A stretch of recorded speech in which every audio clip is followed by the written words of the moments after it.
And this is what your future authoring program is basically all about. I mean, Yep. it's a wonderful program. Along with this book, Rules and Guidelines for Life. I think that's one of the things that a lot of young people are lacking, is a structure to how to go about establishing who they are in the world. Yeah. Well, that's, what's really cool, and it's been really quite remarkable, I would say, is that what I've noticed when I've been speaking publicly, say over the last year and a half, because there's a hole in our culture where there should be a discussion about maturity, truth, and responsibility. No one's talking about that. Okay, so now I'll come up and I'll start talking about that. I'll say, look, like, what should you do with your life? Well, take care of yourself, but take care of yourself in a way that also means that simultaneously you're taking care of your family, and also means that simultaneously you're taking care of the broader community. So that's kind of your goal. So orient yourself towards that. Personal success, but in a way that your success breeds success. Because if you're going to establish an aim, why not establish like a really good aim? That's a good one. It's good for you. It's good for everyone else. Yes. Okay.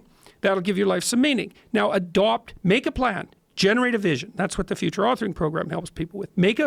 Develop a vision of what your life could be like if it was worth living, despite all its suffering. It's like, what would you need so that you would be happy to be alive?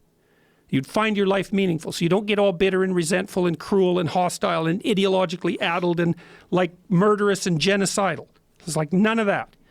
You think real hard. How would you have to configure your life so that despite its suffering and the malevolence that's part of it, that you would regard it as worthwhile?